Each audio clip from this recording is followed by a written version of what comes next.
Bonjour à toutes et à tous. Bienvenue sur Récap de légende, la chaîne des récaps séries et cinéma en tout genre. Avant de commencer, n'hésitez pas à mettre un petit pouce j'aime afin de nous aider à développer la chaîne. Merci beaucoup. Aujourd'hui, arrêtons-nous dans un endroit où le temps s'arrête. Un lieu où la poussière flotte comme des souvenirs qu'on n'a jamais voulu revoir. Le gymnase de Frankie Dunn. Une salle sans musique, sans éclat, sans applaudissements. Seulement des gants usés, des cordes de ring fatiguées, et le bruit sourd des coups dans le vide. Frankie ouvre son gymnase chaque matin comme on ouvre une plaie. Ses pas résonnent sur le sol froid. Son regard est dur, mais derrière, il y a la tristesse d'un homme qui a trop aimé, trop perdu. Son seul ami, Scrap, veille sur les lieux comme un fantôme bienveillant. Un vieil aveugle d'un œil, mais lucide de cœur. Scrap sait. Il sait que Frankie n'a plus rien à espérer. Son élève vedette l'a trahi. Sa fille ne lui écrit plus. Et Dieu, à force de silence, est devenu un étranger. Un soir, la porte s'ouvre, et la lumière change. Une fille s'avance, les épaules frêles mais le regard de fer. C'est Maggie Fitzgerald. 31 ans. Serveuse, survivante, inconnue du monde. Elle ne cherche pas la gloire. Elle cherche une raison de se lever le matin. Elle s'approche du ring, tremblante mais fière. Je veux que vous m'entraîniez. Le silence de Frankie sera sa réponse. Puis, d'une voix sèche finit par lui répondre. J'entraîne pas les filles. Mais Maggie ne s'en va pas. Elle s'entraîne seule, encore et encore. La sueur coule sur son front. Les poings en sang. Elle frappe le sac jusqu'à ne plus sentir ses bras. Le monde entier semble vouloir la casser, mais elle s'obstine. Parce qu'elle n'a que ça, frapper, pour avancer. Croire qu'un jour, quelqu'un verra ce qu'elle vaut. Depuis un coin de la salle, Scrap et Frankie l'observent. Un sourire discret leur échappe. Elle a ce truc Frankie. Le truc qu'on n'apprend pas. Mais Frankie détourne le regard. Parce qu'il sait que l'attachement, ça fait mal. Et il ne veut plus souffrir. Les jours passent. Les semaines aussi. Et Maggie continue, infatigable. Elle s'entraîne quand le monde dort. Elle mange les restes, économise chaque centime pour payer son inscription au gym. Elle ne demande rien. Seulement une chance. Un soir, Frankie la surprend. Elle s'effondre de fatigue, seule sur le ring. Son souffle est court, mais dans ses yeux, il y a une flamme. Celle des gens qui refusent de mourir sans avoir essayé. Alors il cède. Pas par pitié. Par instinct. D'accord. Je t'entraîne. Mais t'obéis à tout. Sans discuter. À cet instant précis, quelque chose renaît. Un fil invisible relie ces deux âmes cabossées. Un vieil homme brisé, et une fille qui n'a jamais eu personne. Deux solitudes qui, ensemble, commencent à guérir. Les entraînements deviennent leur langage. Frankie lui apprend la rigueur, la science du mouvement, la patience. Chaque coup de poing est une leçon de vie. Et Maggie écoute, absorbe, s'élève. Elle apprend à se défendre, à calculer, à croire. À respirer au rythme de la douleur. Petit à petit, elle grimpe les échelons. Des victoires dans des salles minables. Des spectateurs qui ne connaissent pas son nom. Mais elle s'en moque. Chaque victoire, c'est un pas vers le ciel. Et Frankie, malgré lui, sourit. Il retrouve la fierté.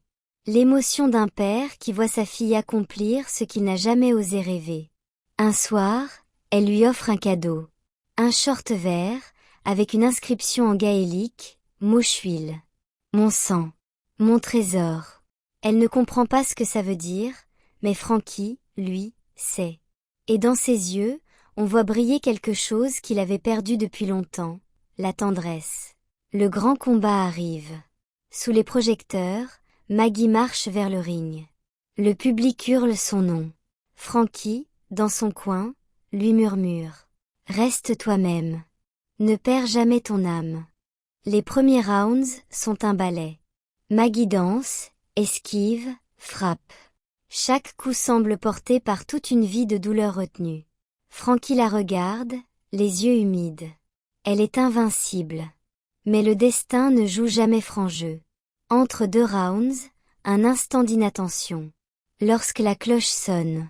L'adversaire, frustré, frappe encore. Un coup dans le dos. Un claquement sec. Le monde bascule. La boxeuse s'écroule. Sa nuque heurte le tabouret. Et dans ce silence, on entend quelque chose se briser. Pas seulement un corps. Un rêve. Une promesse. L'hôpital est froid. Les murs blancs ne reflètent rien, sinon l'absence. Maggie est allongée, immobile. Les machines respirent à sa place. Mais son regard, lui, reste vivant. Frankie vient chaque jour. Il s'assoit à côté d'elle, lui parle doucement. Il lit, il raconte des blagues maladroites. Il tente de lui donner ce que la vie lui a toujours refusé, de l'attention. Mais Maggie sait. Elle sait que plus jamais elle ne montera sur un ring. Elle sait que tout est fini. Et malgré cela, elle remercie. Elle sourit. Parce qu'elle a eu un instant de gloire. Parce qu'elle a été aimée. Puis, un jour, elle murmure. Frankie, tu m'as donné plus que j'aurais jamais espéré. Mais je veux pas finir comme ça. Laisse-moi partir, s'il te plaît. Ces mots déchirent l'air. Frankie détourne le regard, puis se met à prier. Il supplie un Dieu qui ne répond plus. La nuit est tombée. L'hôpital dort. Frankie entre dans la chambre, silencieux. Il s'approche de Maggie. Elle dort paisiblement. Son visage est apaisé, presque lumineux. Il lui prend la main. Il se penche et murmure à son oreille son fameux mot chouil. Mon sang. Mon trésor. Une larme glisse sur sa joue. Puis il la libère. Dans un souffle. Un dernier geste d'amour, plus fort que toutes les prières. Le lendemain, Frankie disparaît. On ne le revoit plus jamais. Certains disent qu'il s'est réfugié dans une petite ville, au fond d'une vallée. D'autres prétendent qu'il vient encore, la nuit, frapper un sac vide, dans un gym désert.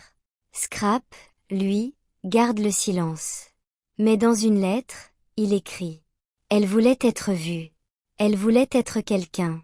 Elle a trouvé un père. Et il a trouvé sa fille. Ensemble, ils ont prouvé qu'il existe des victoires plus grandes que les ceintures. Ce n'était pas une histoire de boxe.